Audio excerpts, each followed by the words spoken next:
我们成立8人小组，为的是找毒气弹，又变成审我通共的事儿了。那得了，那我就得是共产党了。我如果不通共的话，我们进行不下去啊。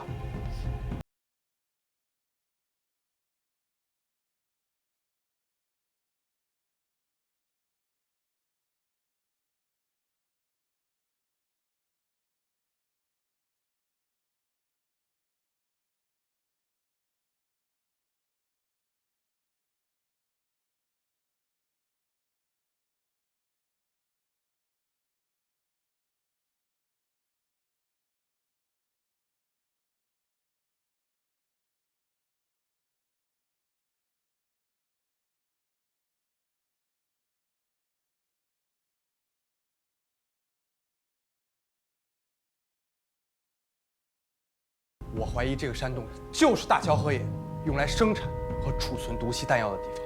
如果按照这个规模和时间来算的话，这批弹药的数量可想而知。到底有多少？我粗略估算过，如果满装，至少在8000枚以上。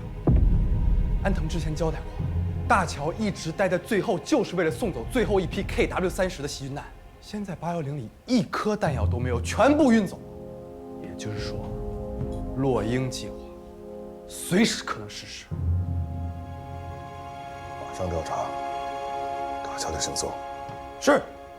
欧小安，我一定会查清楚，你到底是不是共产党。散会。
进来。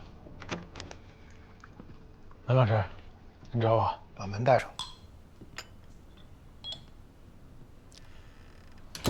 真有你的，共产党！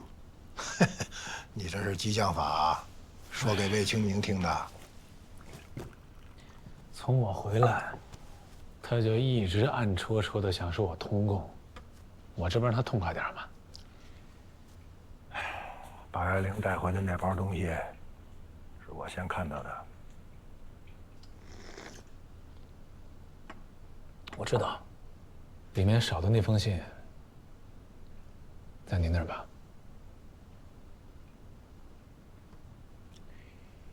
明年今日，万众欢腾，共庆太平年，吾虽死无悔。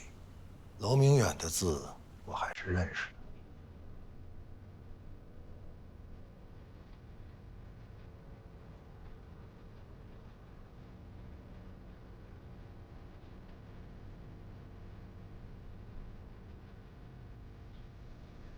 那封信里有一封血书，是明远同志留给你的。他说，平生最愧疚的，就是向你隐瞒了自己的身份。他希望你能理解，认同他的革命理想，并真正的与他成为志同道合的朋友。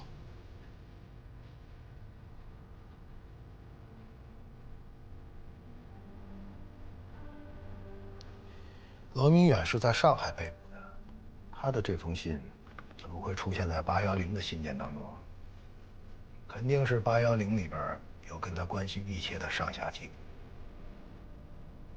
你跟他在上海共事多年，没看出他是共产党，我可以理解。但是810里边他那些共匪的朋友，是不是联系过你，想要发展你，让你把那些信给他们带出来？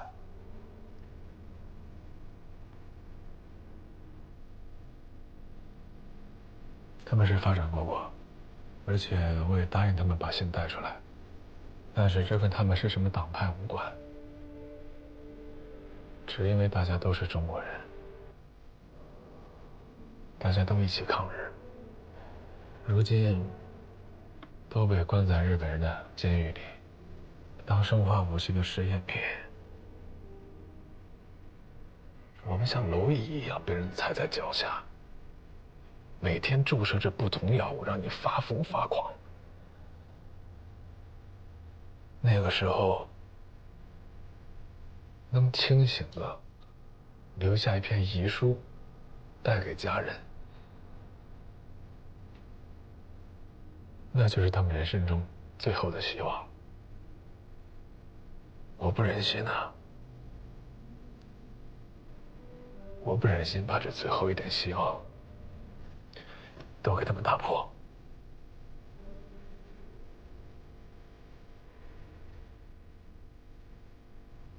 好吧，喝茶吧。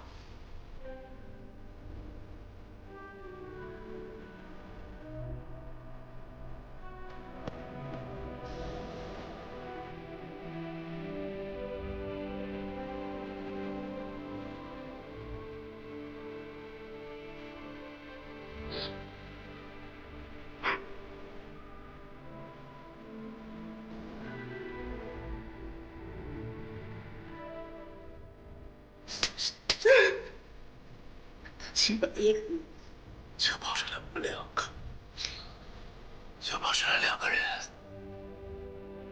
全死了。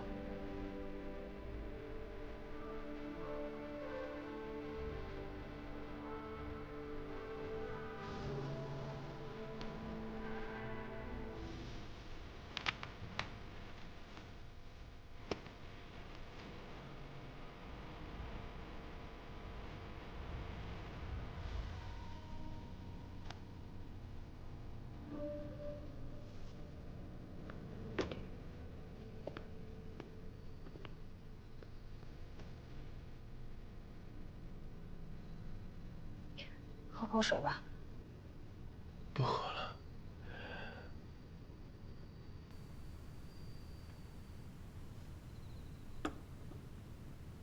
你想问什么事儿？你跟叶轩民是在同一个牢房？在。他还活着吗？我不知道。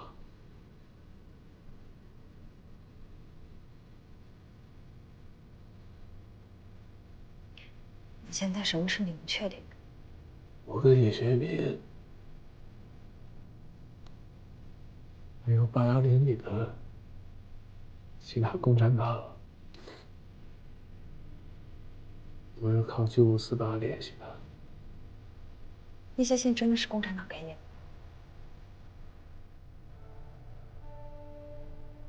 也许吧。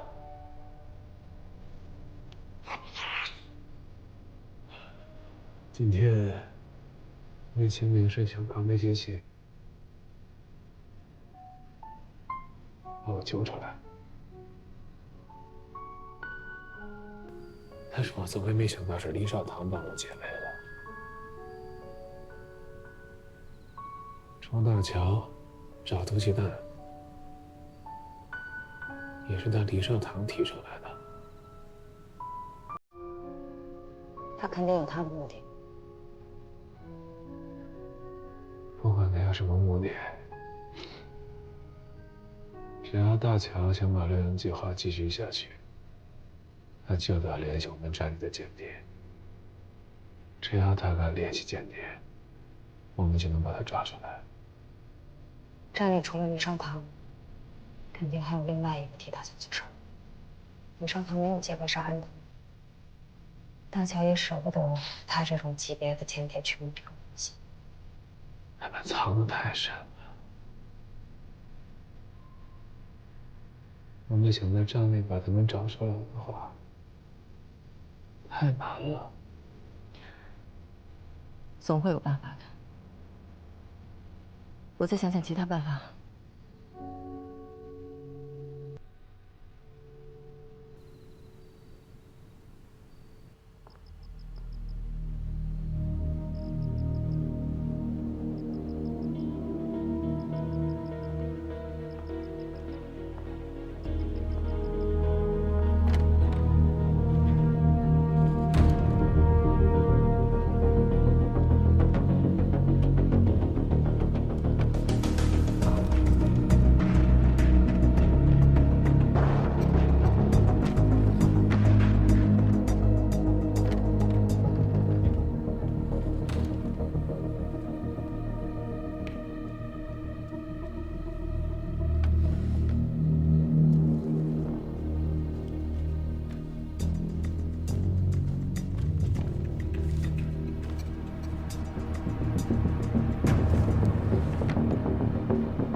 我要加入共产党。告诉你先生，我要加入共产党。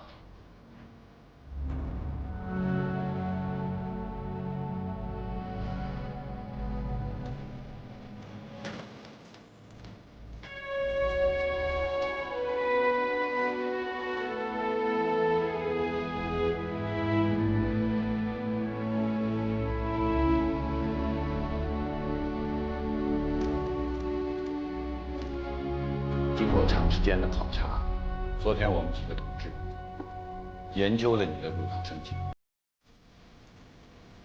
现在我郑重的通知你，鉴于特殊时期，组织上决定接纳你为中国共产党党员，仪式就结。现在你跟我宣誓。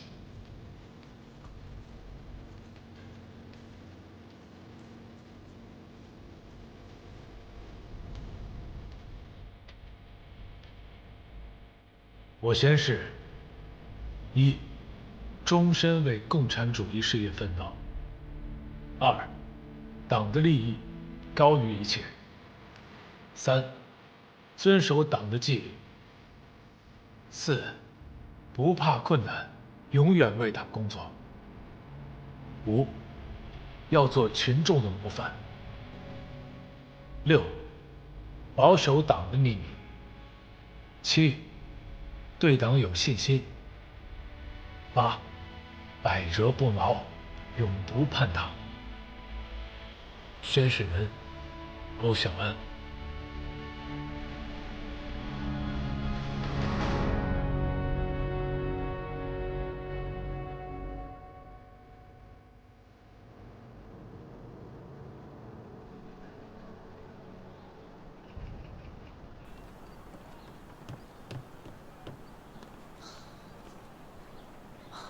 通行证到手了吗？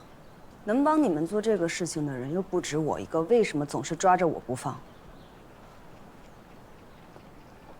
你什么意思？行了，别演了。通行证你已经拿到了，为什么还要让我再去冒险一次？我知道，在军统安插一个内线不容易，你去告诉大乔，别逼我。大不了，懂的。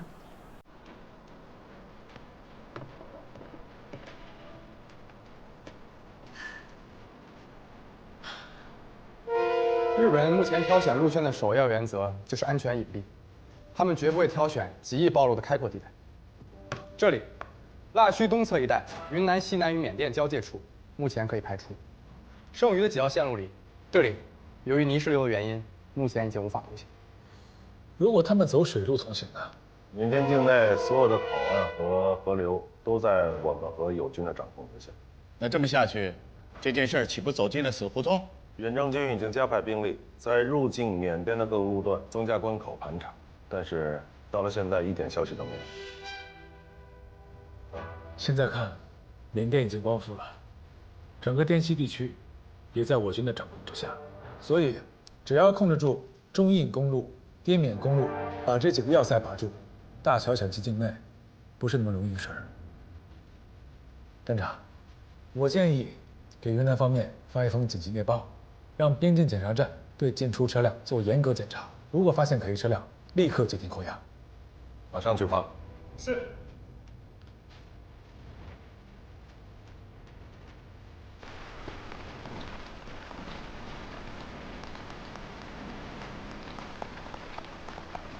長官、通行証もらったです。早くしろ。出発する知らせしろ。はい。早速して出発しろ。足を上げろ。急げ。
何者だ。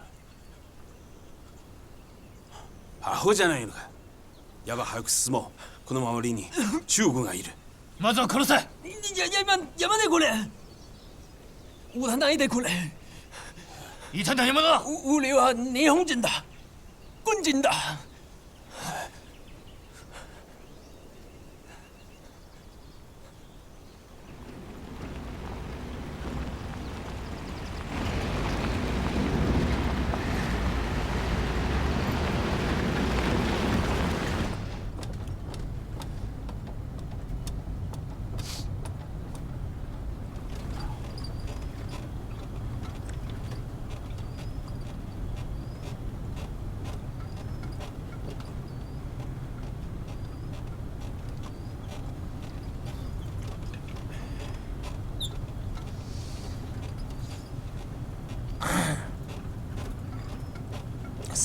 すみません。水ください。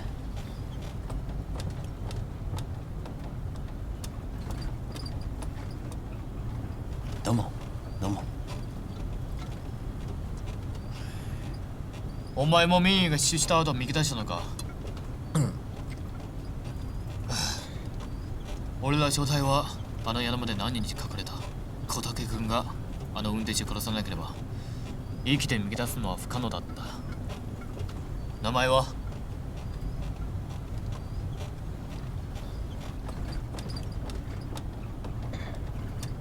青川です。関西人。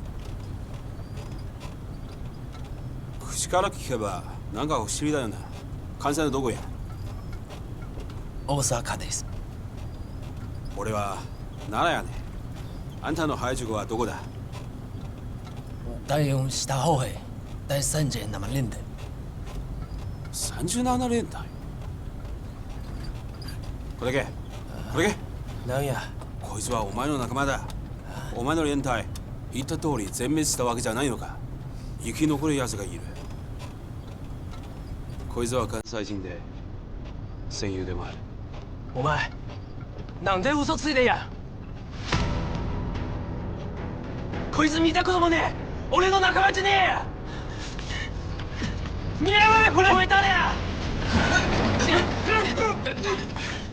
这谁？别动，把枪放下。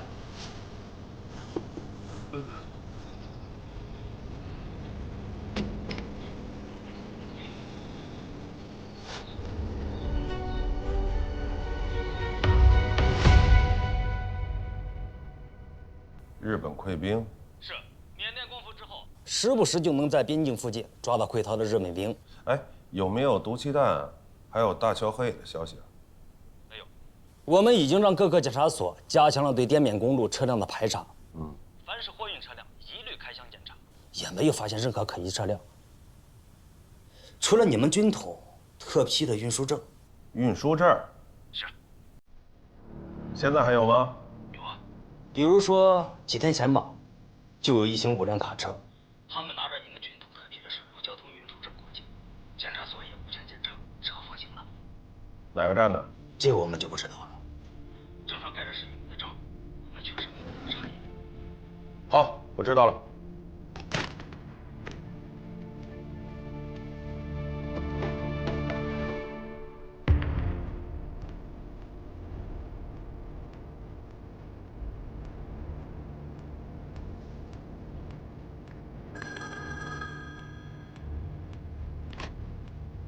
喂，你好，我是秦国清。金觉义，我是38师的郑明啊。让我查的那个安藤原吉日本军营的事，问一下帮你，事情。您说，那个安藤是被我们一个侦察连的人，在边境的山林里抓到了。他被捕之后，因为他交代是810军医，所以村头就并不去指挥。可是我把消息一报上去，重庆直接下了命令，让我们立即从云南边境押到西域丰，直接交给你们重庆站的包仁兴副主任。从云南到西丰这一路都是38师的人押送的吗？是。这一路上接什么接他的人吗？我还特意的帮你问了那个领队的排长，他说上面下了死命令，让他们马不停蹄的送往重庆，所以这一路上他们连歇都没敢歇，连条长子没长，一直把他送到了你们的军统重庆站。再由你们的人把他接到了你们自己的安全屋里。你说什么？你说他没直接送到站里来？不是，上面说要先在你们站里保密。负责交接的人是谁？仔细点。是。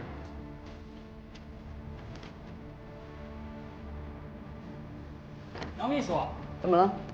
杨秘书，魏站长让您立刻过去一趟。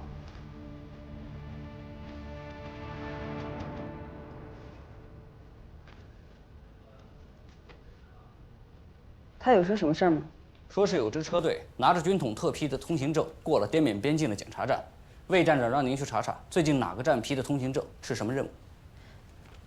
那你去问问站长，如果我去处理特别通行证的事儿，810归档说让小葛自己做吗？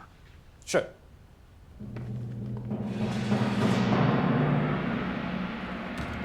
在安全屋看见安藤的，的确是我们外围的4个兄弟，但是我查过了，他们4个都没有单独接触过安藤，所以没机会下手。但是啊，带他们去执行任务的那个人单独接触过安藤，而且就是重庆站。我们站里的谁呀？这个人你应该挺熟的。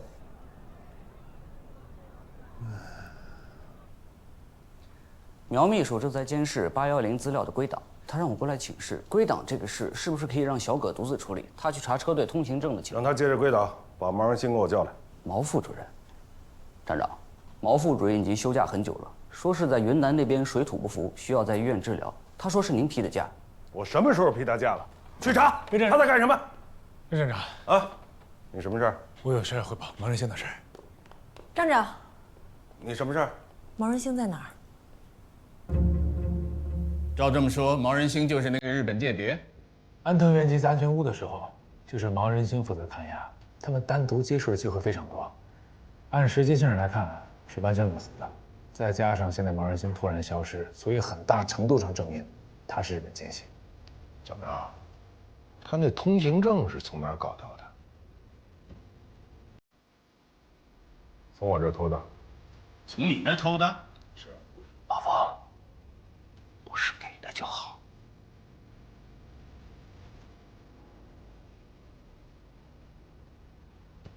我们当时找到810的时候，一颗毒气弹没有发现，但是在此同时，大乔向内地运送了5卡车的东西，我们可想而知，卡车里装了什么。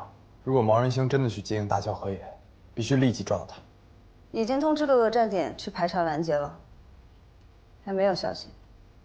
这毛人兴的本事也忒大了啊！5车的生化弹，这车还有押送的人员，这都从哪儿来的？这大乔早就安排好了吧？再说是毛人兴他自己也有这个本事啊，他只要悄悄地把这批毒气弹运到国统区的外面，那广西、云南、湖南这大把的地盘在日本人手里，对吧？大乔这次冒这么大的风险，把生化弹运进来，他的目的地会是哪儿？据我所知，日本人现在正在集结兵力攻打直辖机场，现在战事焦灼，如果生化弹投入战场的话，后果不堪设想。从昆明到贵阳再转运，确实有很大的可能性。站长，我请求现在立刻行动，去截住毛人兴。站长，我也请求带1、2个生化专员过去。如果真的像欧小安所说投入到战场，我一个人是处理不了。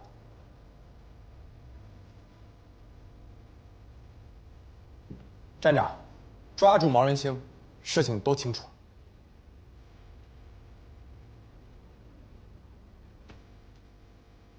好，所有人马上行动。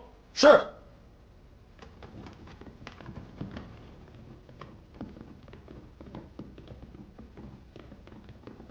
按您的要求准备好了，已经拿到毛人兴最近1年的内部督查记录，还有跟安藤元吉死亡有关的人员问话记录。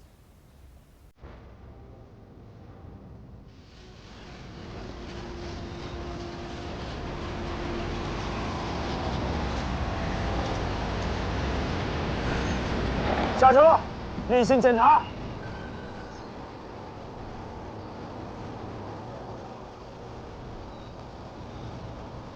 例行检查，下车。军用物资。军用物资。上头刚出了规定，凡是过关的所有物资都得接受检查。下来。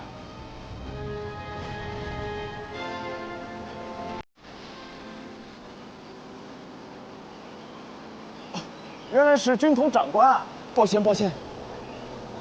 来，放行放行。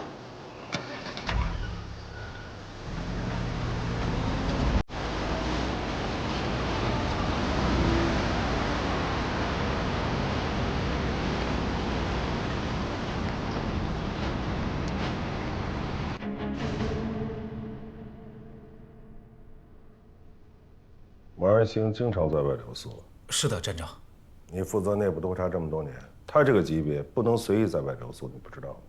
为什么不上报？毛副主任经常外出执行任务，遇到特殊情况外宿也是常事。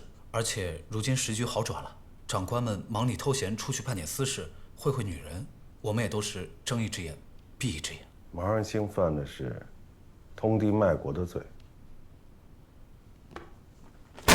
你也睁一只眼闭一只眼吗？我是真不知道毛副主任有这个心思，否则就算是我有100个脑袋，我也不敢包庇他呀。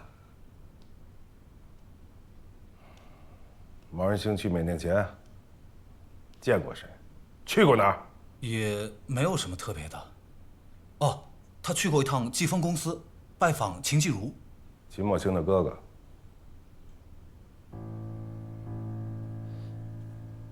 他们俩怎么认识的？具体我真不大清楚了，只是有一次听毛副主任酒后说过，秦老板也是很看得起他的。年初毛副主任牵线，给他堂弟的商行和季风公司搭上了远洋贸易业务。哦，对了，之前他去缅甸找秦科长的时候，秦老板还托他带话问候呢。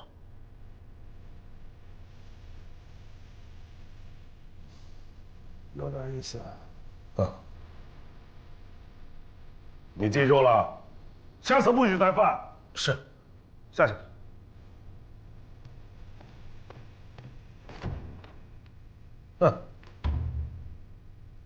这毛人兴，他堂弟去年还在地里种庄稼呢，今年就做上国际贸易了，你信吗？那要不然我去问问秦科长。不用。哦，对了，毛人兴在缅甸有什么跟平常不一样吗？没有啊，还是一如既往的好吃懒做、贪生怕死。秦季如，一般结交的都是党国政要，他为什么要去搭理一个小小的毛人兴？你去查一下毛人兴的银行账号，看一看这一年里，他跟秦家有多少银钱往来。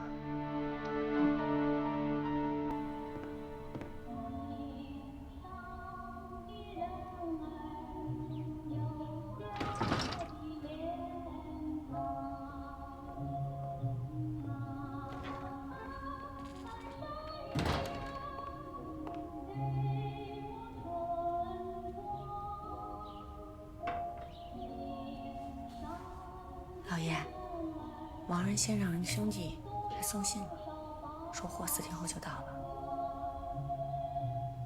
我们好派人去接了。这个毛人兴做事还是牢靠的。毛人兴嘛，是靠谱的呀，但是他那个堂弟哦，送个信而已，就要了我5个小黄鱼，哎，真是笑不难产。回头我补给你就是了。那就谢谢老爷了。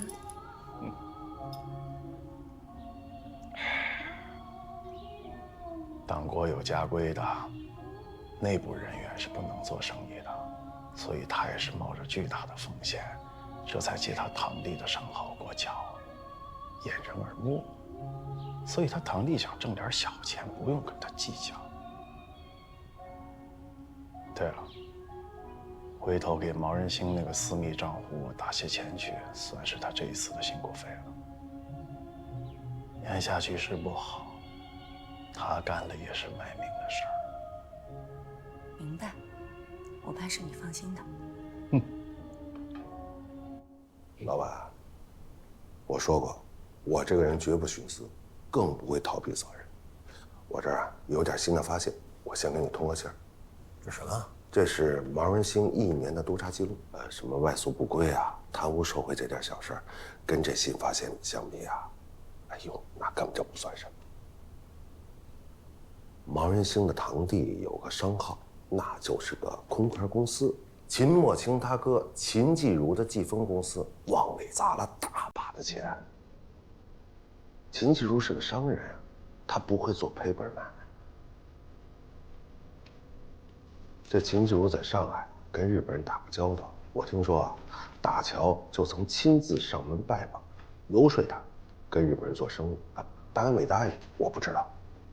哎呦，秦家什么身份啊？往来500地儿啊，给党国捐过飞机，淞沪大战人是捐过钱捐过粮。远的不说，咱们就说近的啊，咱们重庆镇这个大楼就人家秦家盖的，你说？秦季如这么大身份人，为什么去偏偏笼络一个小小的毛人兴啊？你是怀疑秦季如和毛人兴暗中勾结，偷偷的给日本人运送生化弹？说到点子上，你说单凭一个小小的毛人兴，他哪有那个能耐把那生化弹运到内地来啊，可这里头加上秦继儒，哎，秦墨卿家的背景了得呀。老魏，我不管你说的这事儿啊是真是假，但是我觉着啊，秦墨卿肯定是不知情，不然他不会主动的请缨去抓那个毛人星啊。老文，都什么时候你就别护犊子了。不是护犊子，万一是去通风报信的呢？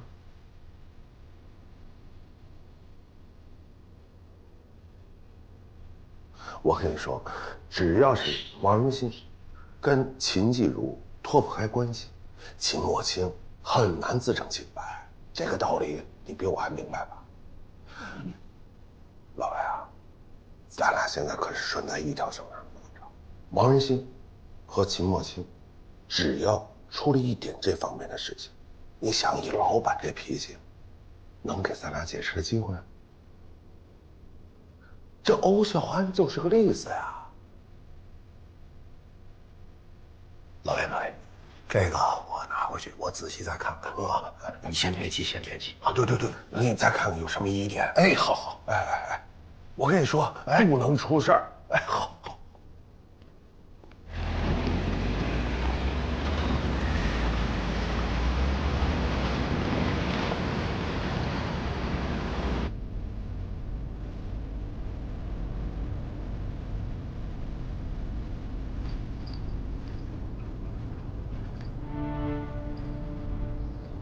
你们看前面。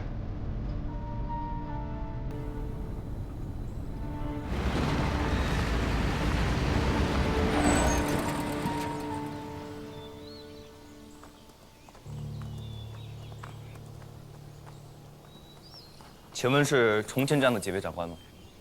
你们是？长官，我们是西风联络站的，请问哪位是秦墨卿，秦科长？我是。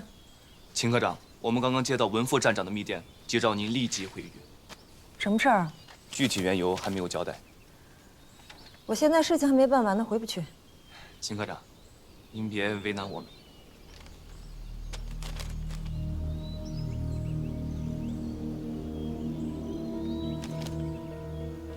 回去吧。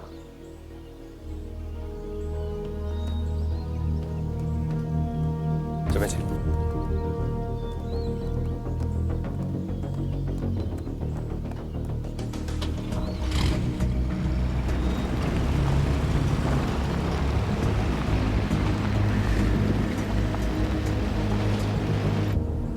你说这刚出任务，秦科长就会带走了，事有蹊跷。这事你都不懂，我就更不知道了。哎，那95司办的事儿，你怎么没上报啊？我不是答应过你，要和你一起证实我的身份。抓到大乔和也就证实了。抓到大乔和也找到那批生化弹，或许咱们两个身份都可以证实。那肯定啊，你可别是日本间谍啊！你可别是共产党。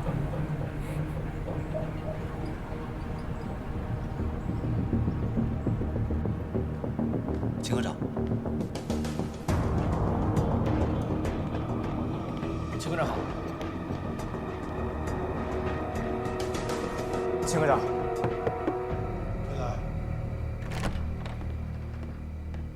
老师，您这么急着把我叫回来，是出了什么事儿了吗？季风公司是你哥哥秦继儒开的吧？对啊，怎么了？如果晋风公司出了什么问题，你什么立场？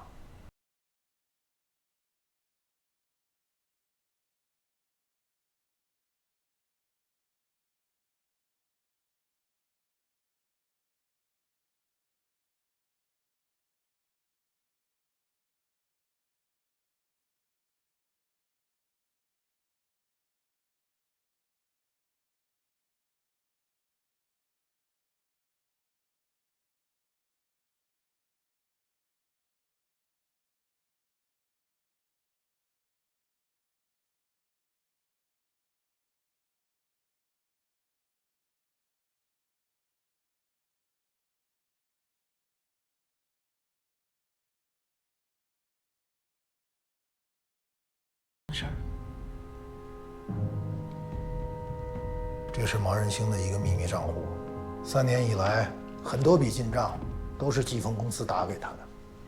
最后一笔是他离开重庆之后。如果有季风公司的资源在背后加持，那就不难解释运送化学弹的车队和人员了。您是怀疑我哥参与了生化弹的运输？但愿跟他没有关系。我来查吧。不管他有没有问题，我都会给站里一个交代。